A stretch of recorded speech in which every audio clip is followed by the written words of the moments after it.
लोकसभा चुनावों के साथ ही जम्मू कश्मीर में आतंकी हमले बढ़ रहे, विशेषकर जम्मू इलाके में उस पीर पंजाल इलाके में बढ़ रहे हैं जहां भारतीय सेना हमेशा से दुरूह परिस्थितियों का सामना करती रही। पीर पंजाल में ही पुंछ जैसा इलाका है जहां 1948 से भारत की सेना ने बहुत बलिदान दिए हैं और लगातार वहां बलिदान दिए ही जा रहे हैं। हाल ही 22 गढ़वाल के 5 जवान, जिनमें एक जेसीओ और 4 जवान हैं, वो एक घात लगाकर किए गए हमले में मारे गए। जो जानकारी सामने आ रही है उसके मुताबिक या जांच अधिकारियों ने जो पाया है कि सेना के जवानों ने अचानक हमले के बावजूद बेहद बहादुरी से उनका मुकाबला किया और लगभग 5,000 से अधिक गोलियां चलाई। हमारे साथ हैं ब्रिगेडियर सरदेंदु जी। ये हमें बताएंगे कि आखिर इतनी गोलीबारी के बावजूद उनमें से कोई भी आतंकी मारा क्यों नहीं गया और भारतीय सेना को इतना नुकसान क्यों उठा। नमस्कार ब्रिगेडियर साहब। नमस्कार जी। कैसे? आखिर इस जम्मू इलाके में, विशेषकर पीर पंजाल इलाके में, भारतीय सेना इतना नुकसान क्यों उठाती है? देखिए, सबसे पहले तो मैं उन वीर जवानों को श्रद्धांजलि अर्पित करना चाहूंगा जिनके इस हाथ जिस तरीके के टेररिस्ट अटैक में जान गई और उन्होंने सर्वोच्च बलिदान किया है देश के नाम पे। तो सबसे पहले उन शोक संतप्त परिवारों के प्रति अपनी संवेदनाएं और उन वीर शहीद सैनिकों को भावभीनी श्रद्धांजलि। अब मैं आता हूं आपके सवाल पे। देखिए, साउथ ऑफ पीर पंजाल का जो टेरेन है वो हमेशा से ही आपको जैसा पता है, वहां पहाड़ियां हैं, जंगल है, दूसरी तरफ खाई है और एक पर्टिकुलर रास्ता उस इलाके से जाता है जो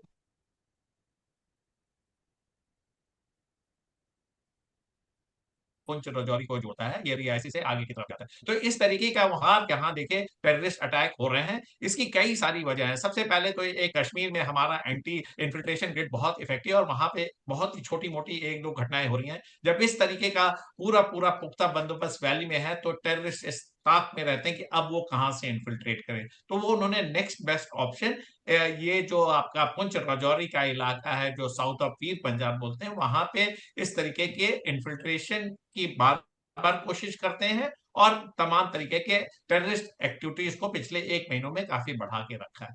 अब मैं आपके आता हूं मेन सवाल पे। देखिए, इस तरीके का जब भी इनकाउंटर किया जाता है, जिस तरीके का उन्होंने एम्बुश लगाया, टेररिस्ट ने फायर किया, ये एक बिल्कुल प्लान तरीके से वेल डायरेक्टेड साइट पे किया गया और उसकी टाइमिंग सेलेक्ट की गई। और टाइमिंग देखिए, उन्होंने 3:30 बजे के आसपास ये हमला बोला और मेरा मानना है कि तकरीबन 3 से 4 टेररिस्ट थे और उन्होंने मल्टी डायरेक्शन अटैक किया, दोनों तरफ से फायरिंग किया। और जिसके जवाब में 22 गढ़वाल राइफल के जो जवानों ने बहुत तत्परता के साथ जवाब दिया। लेकिन जब आप गाड़ी में बैठे हुए एक प्लेस से दूसरे प्लेस तक जा रहे हैं तो आप कितने भी अलर्ट हो, जिसने आपके ऊपर एम्बुश बोला है, इनिशिएटिव उसके पास होता है, डेट टाइम प्लेस उसके पास है, वो कहां से हमला करेगा, किस तरीके से हमला करेगा, ये इनिशिएटिव उनके पास होता है। उन्होंने जिस तरीके का हथियार का इस्तेमाल किया, M4 कार्बाइन, जो कि अमेरिका का में निर्मित ये हथियार है, और जिस तरीके से इसका कहते हैं कि इन्फिल्ट्रेशन होके हिंदुस्तान में आया, माना जा रहा है कि ये तालिबानों के हाथ में था, क्योंकि जब अमेरिकन ट्रूप अफगानिस्तान से निकल गई थी तो उन्होंने अपने हथियार वगैरह वहां छोड़े, वो तालिबान के हाथ में पड़े। और जब तालिबान का मूवमेंट चल रहा था तो उसको बहुत बड़ा सपोर्ट पाकिस्तान की आर्मी से मिला था। तो मेरा मानना है कि उस रूट से ये हथियार इन्फिल्ट्रेट होके हिंदुस्तान में आया।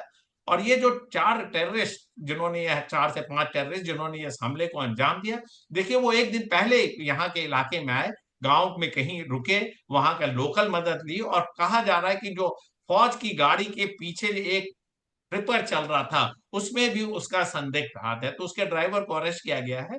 लेकिन जिस तत्परता के साथ 22 गढ़वाल के जवानों ने 5,000 से ज्यादा राउंड फायर किए, उनका मकसद था ये सेना के हथियारों को छीनने का, वो उन्होंने छीनने नहीं दिया, लगातार फायरिंग की। इसका रिजल्ट ये हुआ कि जब फायरिंग चल रही थी उसी के गार्ड में ये टेररिस्ट पहाड़ों पे जंगलों में भाग गया और वो पकड़े नहीं जा सके। और जहां तक 5,000 राउंड फायर करके, जहां तक सेना के हथियारों का रुकने का सवाल है, जब आप इतनी संख्या में इस सिचुएशन में फायर करते हैं तो हथियार का रुकना कोई सरप्राइज नहीं है।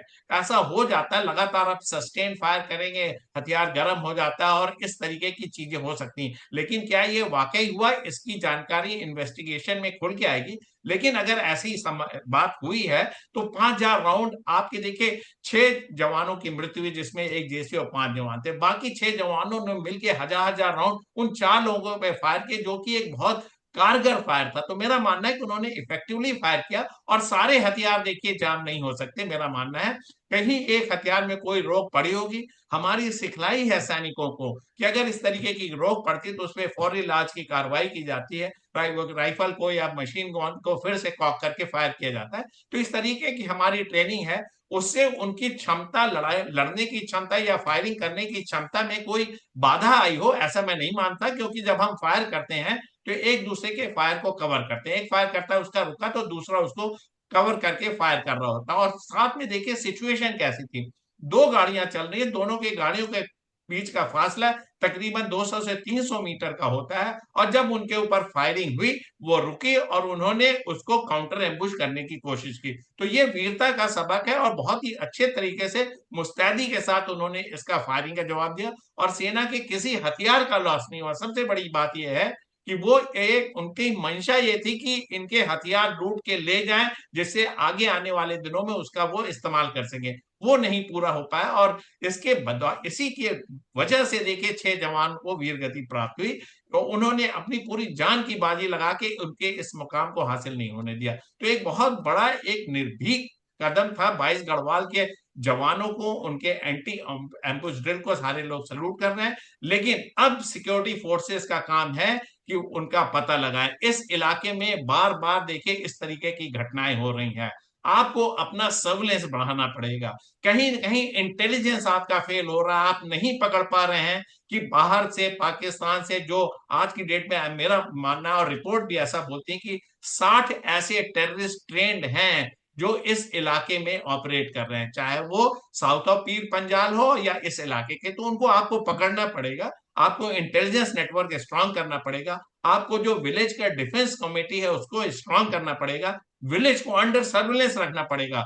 बगैर लोकल सपोर्ट के ये संभव नहीं है। वो कहां से आए, कहां रुके, कैसे उसी स्पॉट पे पहुंचे और इस तरीके से फायरिंग करके कैसे जंगल में मेल्ट अवे कर गए। आज की डेट में हमारे पास टेक्नोलॉजी है, ड्रोन है, इंटेलिजेंस है, सारी तरीके की सुविधाएं हैं और पूरा पूरा सरकार का सपोर्ट है।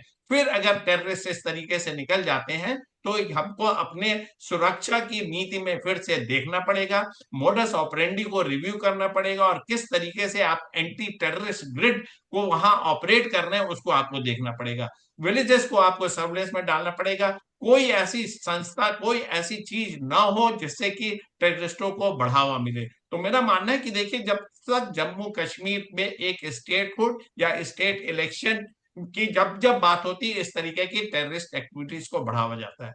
वैली में वो ऑपरेट नहीं कर सकते तो साउथ ऑफ पीर पंजाल आ जाते हैं। तो लिहाजा मेरा मानना है कि हर एक को आपको एक इफेक्टिव तरीके से आपको पूरे एरिया को डोमिनेट करना पड़ेगा, चाहे वो साउथ ऑफ पीर पंजाल हो चाहे वैली हो। अगर आप 16 कोर के इलाके में बिल्कुल एग्रेसिव हो जाते हैं तो हो सकता है वैली में घटनाएं इस तरीके की बढ़ जाए। तो आपको पूरे जेएनके को, जम्मू एंड कश्मीर में एक तरीके के आपको एंटी इन्फिल्ट्रेशन के काउंटर टेररिस्ट ऑपरेशन और पूरे विलेजेस को अंडर सर्विलेंस रखना पड़ेगा। इंटेलिजेंस को फिर से रिवैम्प करना पड़ेगा, पैरामिलिट्री फोर्सेस और जो वहां के सिविल पुलिस है उसके साथ क्लोज कोऑर्डिनेशन के साथ काम करना पड़ेगा। और ऐसे एलिमेंट जो गांव में पनाह ले रहे हैं, जो उनके सिंपैथाइजर हैं, उनको अंडर सर्विलेंस रख के अगर जरूरत पड़े तो उनको पकड़ के जेल में बंद करना पड़ेगा। ऐसा मेरा मानना धारा 370 के बाद आतंकी घाटी से निकलकर जम्मू इलाके में पैर जमा रहे हैं और इंटेलिजेंस लगातार इस बात के लिए सुरक्षा बलों को चेता रहा है कि वो अपनी गतिविधियों को जम्मू इलाके में ज्यादा बढ़ाएं। इन हालात में जम्मू इलाके में गश्ती गाड़ियों पर जिस तरह से कल जो हमला हुआ कठुआ में, इससे पहले भी एक हमला हो चुका है और उसमें भी ये बात सामने आई थी कि हथियार जाम होने की शिकायत वहां भी आम थी। तो आखिर ऐसे कौन से हथियार हैं जो अक्सर जाम हो जाते हैं। और विदेशी सेनाओं में, विशेषकर अमेरिकी सेनाओं की अगर हम बात करें, तो उन्होंने अफगानिस्तान में जो ऑपरेशंस किए हैं उनमें ऐसी शिकायतें नहीं मिली हैं।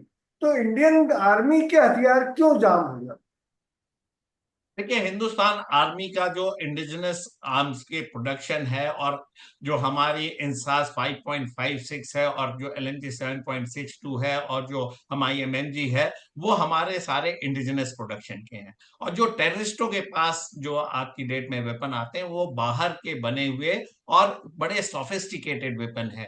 कहाँ 4 की संख्या और कहाँ लाखों की संख्या, इसका कंपैरिजन नहीं हो सकता। तमाम तरीके के हम भी आज की डेट में क्लोज कॉम्बैट के लिए डिफरेंट डिफरेंट वेपन का इस्तेमाल करते हैं, लेकिन क्या वो इन्फेंट्री बटालियन को इशू हुए, क्या क्या इस तरीके का मास प्रोडक्शन हुआ है, ये सारे अभी भी हमारे बहुत बड़े क्वेश्चन मार्क हैं। क्या ये समय आ गया है 5.56 जो इंसास राइफल उसको फेज आउट करने का, और जो फ्रंट लाइन ट्रूप्स है उनको नए तरीके के वेपन, एके सीरीज के वेपन देने का। तो लेटेस्ट देखिए, जो रशिया के विजिट पुतिन साहब से हमारे प्रधानमंत्री मिले, उसमें 35,000 AK-203 वेपन इंडक्ट हुए हैं हिंदुस्तान की आर्मी में, जो कि इस तरीके के टेररिस्टों से लड़ने में और तमाम तरीके की सुविधाएं उसमें उपलब्ध हैं। उसकी रेंज 500 से 800 किलोमीटर, 800 मीटर तक है, और वो 1 मिनट में 700 राउंड फायर करता है। तो एक अलग तरीके का सोफिस्टिकेटेड वेपन है। जब तक इस तरीके के वेपन हमारी पूरी सेना में जो फ्रंट लाइन ट्रूप्स है उन पे या सारे ट्रूप्स पे नहीं मिल जाता, तब तक हमको इस फेज को अंडरगो करना पड़ेगा। और जहां तक चाल रुकने की बात है, मैं बार बार इस चीज को बता रहा हूं, हमारी ये सिखलाई है। चाल किसी भी हथियार में रोक पड़ सकती, चाहे वो एके सीरीज हो, चाहे हमारे इंसास हो, या पुराने जमाने में 7.62 चाल पड़ती हो, उसको रोक को हटाने का तरीका, लेकिन एक बाधा जरूर उत्पन्न होती है। लेकिन इसको जनरल रूप में नियम के तौर पे या उसको जनरलाइज कर दें, ऐसा मैं नहीं मानता हूं। वेपन का मेंटेनेंस किस तरीके से जवान रख रहा है, यूनिट के मेंटेनेंस में हमारा बहुत जोर होता है। जितने भी हथियार हैं, अगर आपने उसको मेंटेन नहीं किया है, उसका रख रखाव जिस तरीके से करना चाहिए नहीं किया है, तो इन मौके पे वो धोखा दे जाएंगे। लेकिन जब इस तादाद में फायर होते हैं, आपने 5,000 राउंड 4 से 5 वेपन से फायर किया, और इतने शॉर्ट ड्यूरेशन में लगातार आपने बस फायर किया है, तो हो सकता है किसी एक आध राइफल में इस तरीके का बाधा पड़ी हो, लेकिन ये जनरलाइज्ड केस नहीं है। मैं ऐसा नहीं मानता हूं। हमारी सेना हर तरीके से कॉम्बैट कुशल है, उसके हथियार इक्विपमेंट आज की डेट में स्टेट ऑफ आर्ट किए हैं, और जो हमें रेंज चाहिए, जिस रेंज में आप उसका इस्तेमाल करते हैं। देखिए, ये जो टेररिस्ट फायर कर रहे थे, मैक्सिमम 200 से 300 मीटर की दूरी से फायर किया, क्योंकि इससे ज्यादा दूरी का वहां विजिबिलिटी नहीं है, जंगल है, रोड में बेंड है, एक किस जगह से फायर किया। तो इस दूरी पे मार करने के लिए, फायर करने के लिए हमारे जो वेपन है वो बहुत बहुत इफेक्टिव है।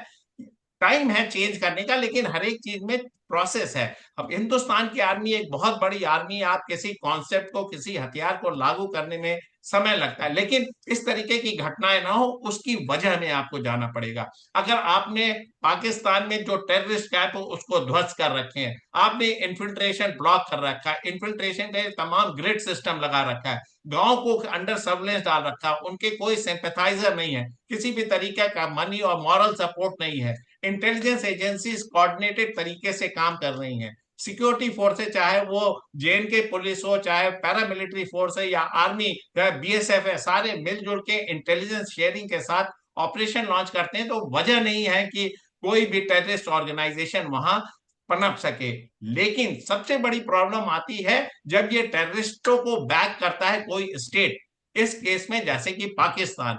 आज की डेट में देखिए, ये जो टेररिस्ट ऑपरेशन हुआ है, इसकी जिम्मेदारी कश्मीर टाइगर्स ने ली है, और उनका डायरेक्ट लिंक जैश ए मोहम्मद से जुड़ता है। और जैश ए मोहम्मद कहाँ ऑपरेट करता है, वो सबको पता है, पाकिस्तान से ऑपरेट करता है। उनकी फंडिंग कहाँ से होती है, आईएसआई और पाकिस्तान आर्मी करती है। उनकी ट्रेनिंग कौन करता है, उनकी ट्रेनिंग आईएसआई और पाकिस्तान की आर्मी और पाकिस्तान के जितने नॉन स्टेट एक्टर्स हैं वो करते हैं। तो ये सारी चीजें लोगों के समझ में आती हैं। लेकिन मेरा मानना है कि जब भी जेएनके में इलेक्शन की बात होती है, जमहूरियत को इस्टेब्लिश करने की बात होती है, वापस स्टेटहुड देने की बात होती है, तो इस तरीके की हमले बढ़ जाते हैं। और आज की डेट में देखिए, रजौरी पुंछ सेक्टर में हमले होते हैं, और वहां का अगर आप डेमोग्राफिक पैटर्न देखेंगे, तो तकरीबन हिंदू और मुस्लिम की पॉपुलेशन सेम है। कठुआ के इलाके की अगर आप बात करते हैं तो वहां पे देखिए 80% तो आपके डोगरे और हिंदू हैं वहां पे, और मुस्लिम पॉपुलेशन ही 10 से 12%, लेकिन उनको टारगेट किया जा रहा है उस तरीके से। तो मेरा कहने का मतलब है सिंपैथाइजर स्लीपिंग सेल्स हर जगह है, हर एक को चौकन्ना रहना पड़ेगा, और तमाम तरीके के जो बॉर्डर आपका मैनेजमेंट है, आज की डेट में एक टनल बनाते हैं, वो पाकिस्तान से टनल खुलता है हिंदुस्तान में, वन टाइम यूज करते हैं, और इस टनल को बनाने में पाकिस्तान के रेंजर्स, पाकिस्तान की आर्मी लगातार मदद करती है। तो आप लार्ज सर्विलेंस सिस्टम लगा लीजिए, कोई जमीन के अंदर से फेंस को क्रॉस करके हिंदुस्तान में वन टाइम एंट्री लेता है, तो वो भी एक बहुत बड़ा है।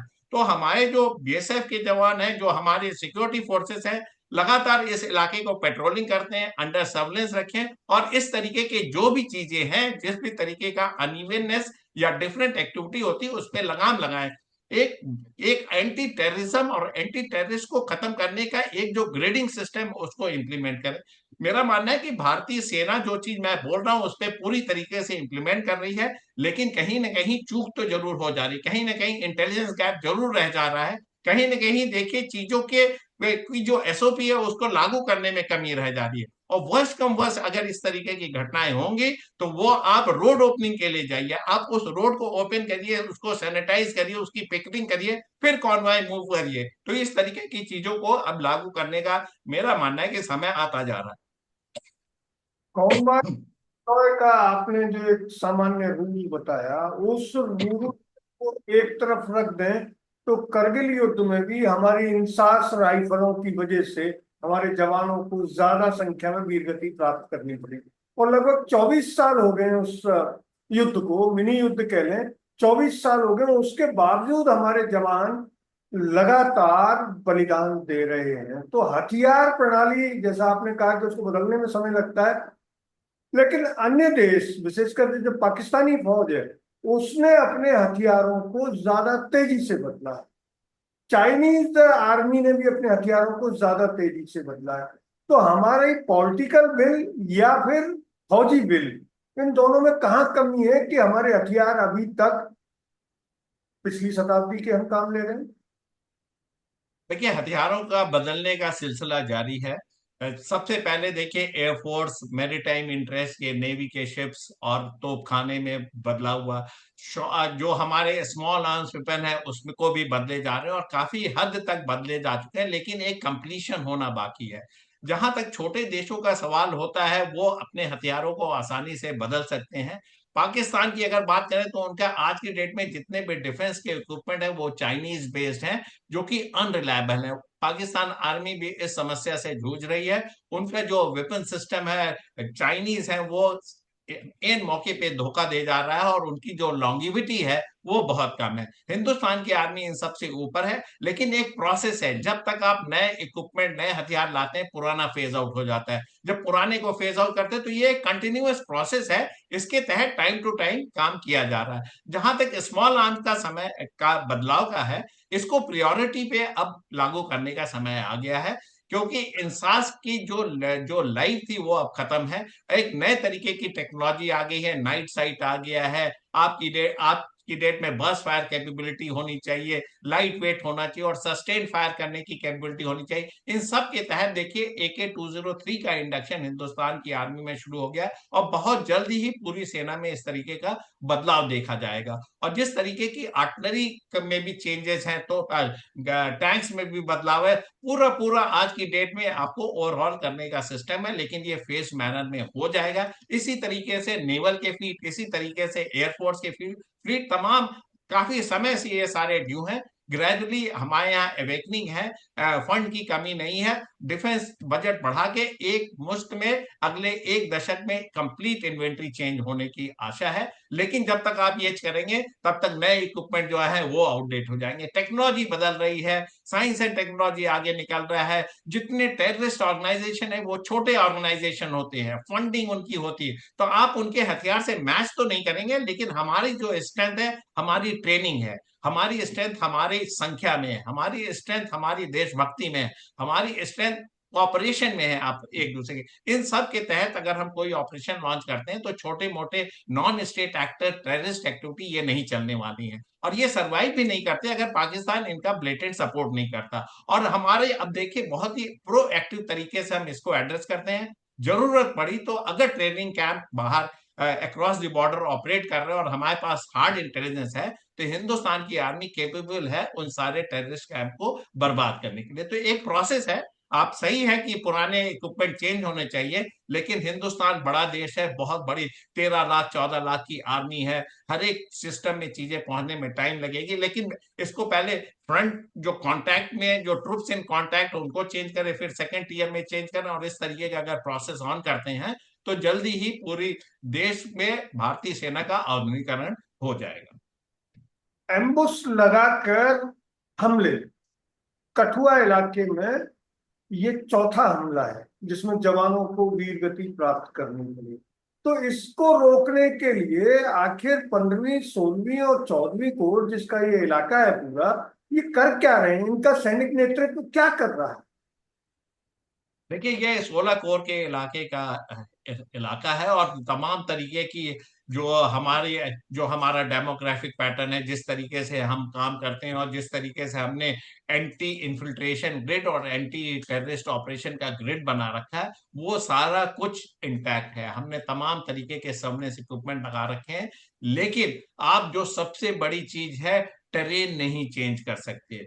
आप सबसे बड़ी चीज है, अपना पड़ोसी नहीं चेंज कर सकते। वहां से कंटिन्यूअस बिड है इन्फिल्ट्रेशन की। जो डिटरमिन्ड टेररिस्ट है वो कहीं ना कहीं से घात लगा के अंडरग्राउंड दूसरे एक्सिस से तीसरे देश से कहीं ना कहीं से वो वहां पहुंच जाता है। लिहाजा ये सारा खेल इंटेलिजेंस का है। इंटेलिजेंस को हमें पुख्ता करने की जरूरत है। जहां तक ट्रुप्स ऑन ग्राउंड है, हमारी डेंसिटी जो है 16 कोर की काफी हद तक बहुत स्ट्रांग है। बहुत समय पहले देखिए, एक ऑपरेशन सर्प विनाश चला था 16 कोर में, पूरे इलाके को अंडर सर्वेलेंस रखा था, तमाम तरीके के एंटी इन्फिल्ट्रेशन ग्रिड स्टैब्लिश किए थे, और तमाम टेररिस्टों का उस समय खात्मा हुआ था। और ये अब जब ऑपरेशन खत्म हुआ तो 2005 से लेके 2019 तक काफी हद तक उस इलाके में शांति रही। वैली जरूर धधकता रहा, लेकिन इस इलाके में कोई ऑपरेशन, टेररिस्ट ऑपरेशन कोई बहुत सक्सेसफुल नहीं हुए थे। इसी तरीके के ऑपरेशन चलाने की बात है। और जहां तक अधिकारियों का सवाल है, 16 कोर का सवाल है, वहां तमाम डिविजन का सवाल है, वो सारे के सारे एक्टिव हैं। लेकिन टेरेन का आप क्या करेंगे? एक तरफ पहाड़ है, दूसरी तरफ खाई है, जंगल के जंगल हैं। आपको वहां पे करना है ये कि आपको इलाके को कंटिन्यूअसली मॉनिटर करना है, और अगर हो सके तो परमानेंट टिकटिंग करके कुछ ऐसे सर्वेलेंस स्टेशन लगाए और ऐसे सेंसर्स का डिप्लॉयमेंट करें जिससे कि आपको टाइम टू टाइम फीड मिलता रहे। और ह्यूमनली इट इज इम्पॉसिबल कि आप picket to picket man to man वहां डिप्लॉय करेंगे, ये संभव नहीं है। तो इसमें हर एक एलिमेंट को सपोर्ट देना पड़ेगा। सिर्फ ये कहना कि सेना की 16वीं कोर वहां पे वो जिम्मेदार है, इसके लिए सारे नागरिक, वहां के विलेज, वहां की विलेज डिफेंस कमेटी, वहां की सिविल पुलिस, वहां के इंटेलिजेंस सोर्सेज, हमको सारों को एक्टिवेट करना पड़ेगा और एक कड़े कदम उठाने पड़ेंगे। आपको एरिया को डोमिनेट करना पड़ेगा। पहली चीज तो जो सिंपैथाइजर हैं उनको अलग थलग करिए, फिर डोमिनेट करिए। फिर आपने अगर घुसने की सारे सिस्टम को ब्लॉक कर रखा है तो टेररिस्ट घुसेगा नहीं, और साथ में अगर जरूरत पड़े तो अक्रॉस द बॉर्डर जाके ऑपरेशन करके उनके ट्रेनिंग कैंप को खत्म करें। आज की डेट में तमाम तरीके के सुविधाएं हैं, तमाम तरीके के स्टैंड ऑफ वेपन है, आपके पास ड्रोन है, आर्म ड्रोन है, आप लॉन्च करिए, उसमें मैन पावर भी लॉस नहीं होगा, और आप वहां पे इस तरीके से इम्प्यूनिटी के साथ स्ट्राइक कर सकते हैं। तो तमाम तरीके की चीजें, मेरा मानना है कि भारतीय सेना के जो जनरल, जो वहां 16 कोर कमांडर हैं, बाकी सारे लोगों ने इसकी समीक्षा की होगी। मकसद है उन टेररिस्टों को पकड़ना, मकसद है जैश ए मोहम्मद का सपोर्ट और कश्मीर टाइगर जैसे ऑर्गेनाइजेशन को बर्बाद करना। इनको बर्बाद ही करना पड़ेगा, इनके ऊपर सर्वेलेंस, उनको पकड़ने से काम नहीं चलेगा। एक ऑपरेशन चलाने की बात है जिससे इस पूरे इलाके को सैनिटाइज किया जा सके। घाटी में यानी कश्मीर इलाके में सेना ने पूरी तरह काबू पा लिया है। बहुत कम घटनाएं होती हैं, बाकी तो जो इलाका धधकता रहा है, छुटपुट घटनाएं हो जाना आम है। लेकिन जम्मू इलाका जो अपेक्षाकृत शांत समझा जाता था, वहां इस तरह की घटनाएं तो जो देश को चिंता में डाल दी। तो इससे निपटने के लिए जम्मू इलाके में फौज को और सरकार को क्या करना है? देखिए, आप आज जैसा आपने बताया कि ये संख्या तो बढ़ी है, अटैक बढ़े हैं, पूरे मीडिया में, पूरे हिंदुस्तान के हर एक नागरिकों के जहन में है। इसके लिए आप सबसे पहला काम करें कि एक डेंसिटी ऑफ ट्रुप्स होता है, आप ट्रुप्स फुट ऑन ग्राउंड उसको बढ़ाने की बढ़ाइए। आप जो जहां जहां आपने आप जब किसी भी इन्वेस्टिगेशन में जाते हैं तो तमाम कमियां आपको उस सिस्टम में नजर आती हैं, उसको आप फिलअप करिए।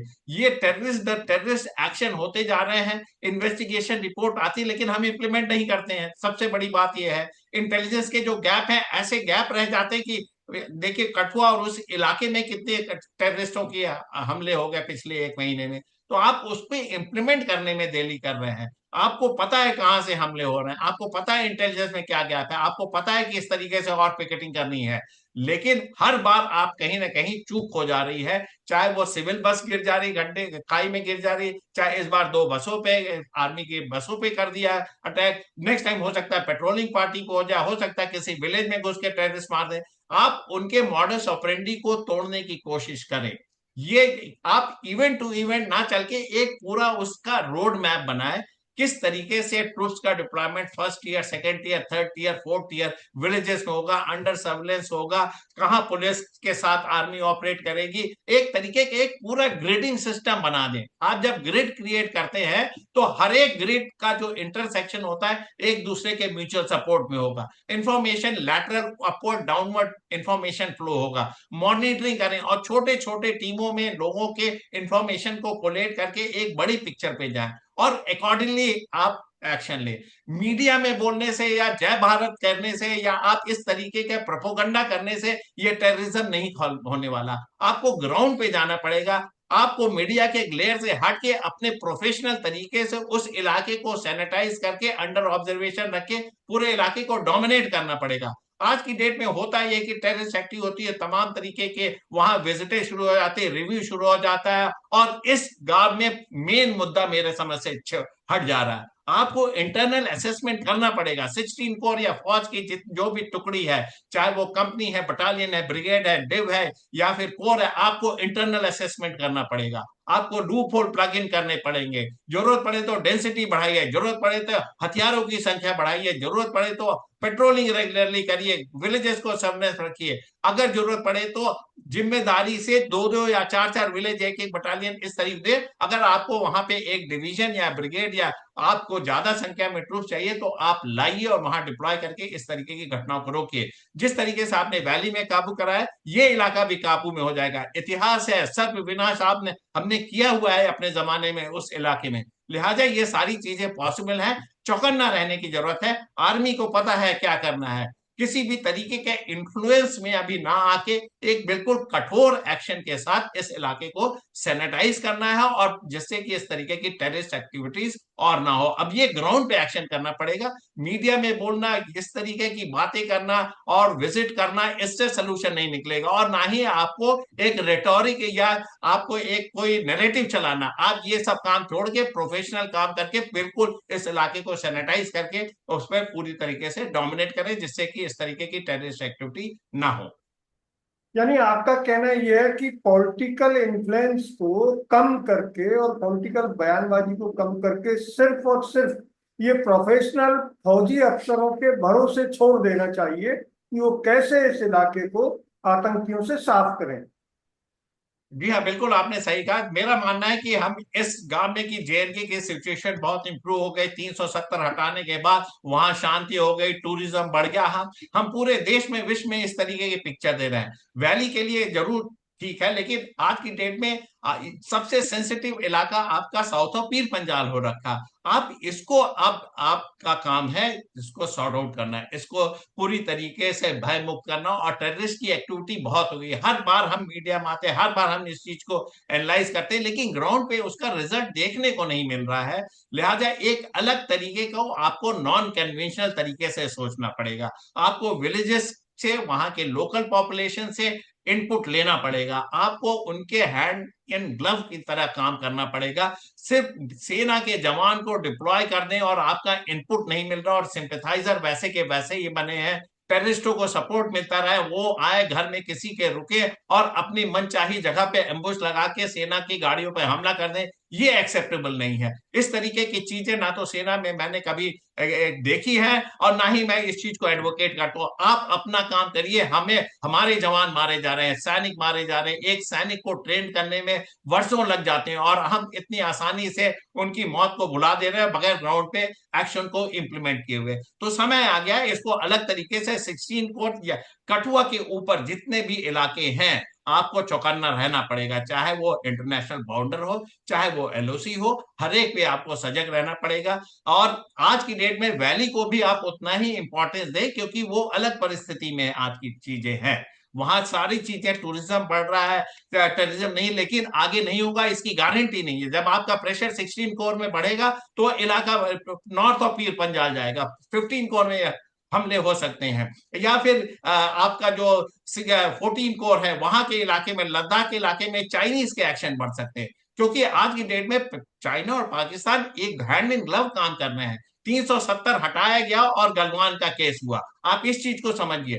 2019 में आपने 370 हटाया और आपने लद्दाख को यूनियन टेरिटरी बना दिया और क्या रिजल्ट हुआ, गलवान और डेप्सोंग और डेमचौक का इलाका हुआ। और आपने मई 2020 की पोजीशन के पहले आप चाइनीज को भेज नहीं पा रहे हैं। वहां के इलाके में भी बॉर्डर पे आई टू आई में बहुत टेंशन है। हालांकि वहां के रेगुलर आर्मी वहां पे इस तरीके की टेररिस्ट एक्टिविटी नहीं है, लेकिन आपके इलाके पे काफी हद तक चाइना ने कब्जा कर रखा है। आप उसको कैसे छुड़वाएंगे? क्या आपके है, आप बफर जोन बनाएंगे अपने इलाके में, जो आपकी जमीन में आप उसको बफर जोन बनाना चाह रहे हैं? कहने का मतलब ये है कि आपका जो जेएनके का इशू है बिल्कुल उसको अलग तरीके से देखने की जरूरत है। खास करके इसको पॉलिटिकल रंग ना दें। पॉलिटिकल रंग आप तब दे सकते जब वहां आप इलेक्शन करा के अपनी सरकार बना लें। अभी ऐसा कुछ है नहीं, गवर्नर रूल है, सेना के हाथ में जो इलाके हैं उसको आप दीजिए, उनको उनका खुला हाथ दीजिए काम करने के लिए, उसमें इंटरफेयर ना करें। और मेरा मानना है कि इस तरीके का इंटरफेरेंस नहीं है, खुली छूट दें, लेकिन सजग रहने की जरूरत है। तो ये तमाम चीजें डायनेमिक्स है बहुत अलग किस्म की। इसमें इंटरनेशनल ऑर्गेनाइजेशन इन्वॉल्व है, पाकिस्तान है, चाइना है, तमाम तरीके के नॉन स्टेट एक्टर इसमें है और इसको एक हवा दे रहे हैं। एक्सेस ऑफ रेजिस्टेंस की बात करने लगे हैं आज की डेट में वहां पे। तो इन सारी चीजों को अगर आप पूर्ण विराम लगाना चाहते हैं तो इसको एक प्रोफेशनल आर्मी के को पूरे तरीके से छूट देके उस पर ऑपरेशन पे काम करने दे। और मेरा मानना है कि आज की डेट में ऐसा हो रहा है। हमारी जो जो पॉलिसी है, प्रोएक्टिव पॉलिसी, ये प्राइम मिनिस्टर और डिफेंस मिनिस्टर की देन है जो हम इतने खुले तौर पे काम कर रहे हैं। लेकिन साथ में मीडिया ग्लेयर से बच के आप इसको ऑपरेशनली एग्जीक्यूट करें और इस तरीके की टेररिस्ट एक्टिविटी को पूरी तरीके से लगाम लगाएं। घाटी में शांति स्थापित होने का पॉलिटिकल माइलेज लेने के नुकसान के बारे में ब्रिगेडियर सतेंदु जी ने बताया कि वैली से हटकर ये राजौरी पुंछ के इलाके में आतंकी गतिविधियां बढ़ रही हैं। इन पर रोक लगाने के लिए फौजी नेतृत्व को प्रोफेशनल स्वतंत्रता देनी होगी। अगर ये वीडियो आपको अच्छा लगा तो इसे लाइक करें, शेयर करें और हाँ, हिंदी हेडलाइन चैनल को सब्सक्राइब जरूर करें। धन्यवाद। जय हिंद।